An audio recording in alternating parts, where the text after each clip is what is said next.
Welcome to information for you. मेरी तरफ से आप सबको अस्सलाम वालेकुम। दोस्तों, सियासत को दुनिया के किसी भी कोने में अच्छा पेशा तस्वुर नहीं किया जाता है क्योंकि इसके नेगेटिव पहलू कई ज्यादा हैं और हमारे मुल्क में तो सोने पे सुहागा ये कि अगर कोई शख्स सच्चे दिल के साथ मुल्क की खिदमत करना चाह रहा होता है तो इसे रास्ते से ही हटा दिया जाता है। सियासतदानों की आपस में भी काफी राइवलरीज होती हैं और ये एक दूसरे के खिलाफ तल्ख अल्फाज इस्तेमाल करते हुए भी नजर आते हैं। कभी कभार तो ये राइवलरीज इतनी शिद्दत कर जाती हैं कि सियासतदान एक दूसरे की जान की परवाह भी नहीं करते। आज की इस वीडियो में हम आपको पाकिस्तान के 5 ऐसे ही सियासतदानों के बारे में बताने जा रहे हैं जिन्होंने ताकत के नशे में मुबैना तौर पर या पब्लिकली कत्ल कराए। तो मेरी आप सबसे ये रिक्वेस्ट है कि इस चैनल को लाजमी सब्सक्राइब करें और बेल आइकन पर क्लिक करना हरगिज ना भूलिएगा।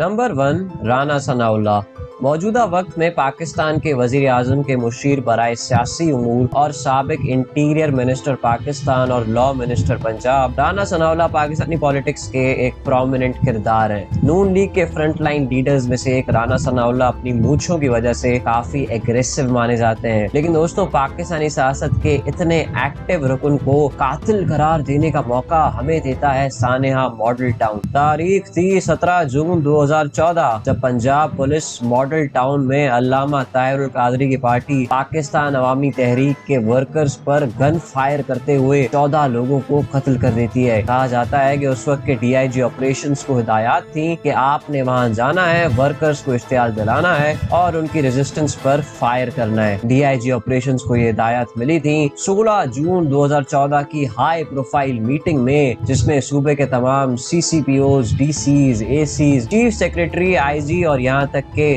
चीफ मिनिस्टर शहबाज शरीफ तक मौजूद थे। लेकिन क्या आप जानते हैं कि इस मीटिंग को चेयर कौन कर रहे थे? उस वक्त के law minister Rana Sanaullah. Number 2, Parvez Musharraf. दोस्तों, मरहूम परवेज मुशर्रफ ने 1999 से लेकर 2008 तक पाकिस्तान में मार्शल लॉ के तहत डिक्टेटरशिप हुकूमत की।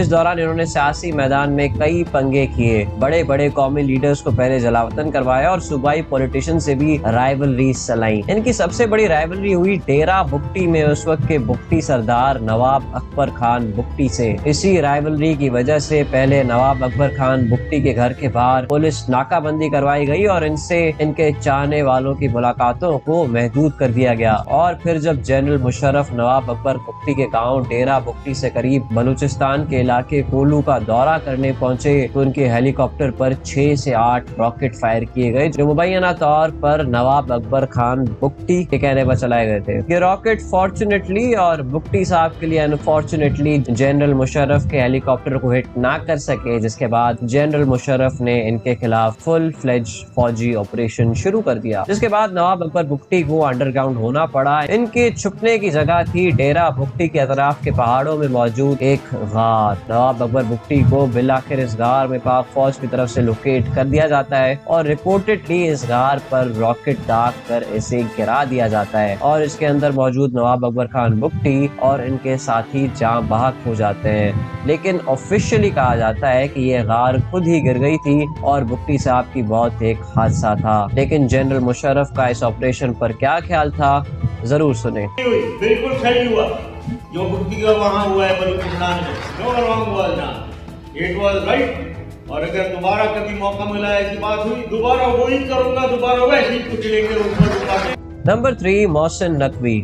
दोस्तों, मोहसिन नकवी पाकिस्तान के मौजूदा वजीर दाखिला और चेयरमैन पीसीबी हैं, लेकिन इससे पहले ये तकरीबन 12.5 माह तक पंजाब के निगरान वजीर आला रहे। इन्हीं के दौर में रियासत 9 मई जैसे सानेह कुन आरोप पाई और इनके दौर में चादर चार दीवारी का तकद्दुस भी बुरी तरह पामाल हुआ। लेकिन इन्हें कातिल कहने का जवाब हमें देती है ये वीडियो, जिसमें मोहसिन नकवी के अंडर काम कर रही पंजाब पुलिस एक निहत्ते सिविलियन जो पीटीआई के वर्कर हैं के ऊपर बदतरीन तशद्दुद कर रही है। ये वर्कर हैं जिल्ले शाह, जिनकी बाद में मौत वाक़ई हो जाती है। अब कहने में ये भी कहा जा सकता है कि ये कत्ल पुलिस शायद खुद भी कर सकती है और इसकी पूरी पॉसिबिलिटी भी है, लेकिन मोहसिन नकवी ने जिस तरह इस वाक़ये को झुटलाते हुए पुलिस को डिफेंड किया और इमरान खान के खिलाफ इस कत्ल के बारे में FIRs काटी गई, उससे वो इन कातिलों को बचाने वाले जरूर बने और अल्टीमेटली इनके जुर्म में बराबर के शरीक ठहरे। नंबर 4, जनरल ज़िया-उल हक। पाकिस्तान की तारीख के बिलाशुबा सबसे फासिस्ट डिक्टेटर्स में से एक थे जनरल ज़िया-उल हक। आज़ादी सहाफत पर कदगन लगाना हो या जुल्फ़िकार अली भुट्टो का जुडिशल मर्डर हो, जजेस को दबाव में लाकर मर्जी के फैसले करवाना हो या पॉलिटिकल विक्टिमाइजेशन को उरूज पर पहुंचा देना हो, जनरल ज़िया-उल हक को मेजॉरिटी ऑफ पॉपुलेशन की तरफ से अच्छे अल्फाज में याद नहीं रखा जाता है। आप सोच रहे होंगे कि मैं शायद इन्हें सिर्फ जुल्फ़िकार अली भुट्टो का कातिल करार दे रहा हूं, लेकिन हम इस वीडियो में आपको कुछ ऐसे PPP वर्कर्स की कहानियां दिखाने जा रहे हैं जो आपने शायद पहले ना सुनी हो। ये है एमनेस्टी इंटरनेशनल की रिपोर्ट का एक कॉलम जिसमें लिखा गया है 4 लोगों के बारे में, यानी नासिर बलोच, ईसा बलोच, मोहम्मद अयूब मलिक और सैफुल्लाह खालिद। ये चारों PPP वर्कर्स थे जिन्हें बेगुनाह होने के बावजूद मार्च 1991 की प्लेन हाईजैकिंग के केस में मिलिट्री कोर्ट्स के जरिए से सजाए मौत दिलवा दी गई थी। इसके साथ साथ एक और PPP वर्कर अयाज सम्मो का भी जिक्र इसी कॉलम में मौजूद है, जो अभी अर्ली 20s की एज में थे जब इन्हें एक झूठे मर्डर केस में सजाए मौत दे दी गई थी। इन सभी के कातिल जनरल ज़िया ही थे। Number 5, general Yahya Khan. सकूत ढाका की सबसे बड़ी शॉर्ट टर्म वजह बनी थी जनरल याह्या खान की तरफ से इनिशिएट किया गया पतना में जमाना ऑपरेशन सर्च लाइट। ढाका में चूंकि बांग्लादेश लिबरेशन आर्मी की सरगर्मियां उरूज पर पहुंच चुकी थी, क्योंकि शेख मुजीबुर रहमान को क्लियर मेजोरिटी के बाद भी हुकूमत नहीं बनाने दी जा रही थी। चुनाचे जनरल याह्या खान ने पहले शेख मुजीबुर रहमान को गिरफ्तार कराया और फिर ईस्ट पाकिस्तान में ऑपरेशन सर्च लाइट शुरू कर दिया, जिसके तहत पाक फौज ईस्ट पाकिस्तान में घुसकर बंगाली निहत्ते सिविलियंस का कत्लेआम शुरू कर दिया गया और एस्टीमेट्स के मुताबिक 3 लाख से 30 लाख बंगालीज जान बहक हो चुके थे। इसी के नतीजे में हमारा मुल्क भी टूट गया और हमारे मुल्क की तारीख पर एक स्याह दाग भी लग चुका था और यही वाकया आज भी हम पाकिस्तानियों को बंगाली भाइयों के आगे शर्मिंदा फील करवाता है। और दोस्तों, यहीं पर आज की इस वीडियो का भी इख्तिताम होता है। मैं मिलूंगा आपसे किसी नेक्स्ट अच्छी वीडियो में, तब तक के लिए अल्लाह हाफिज।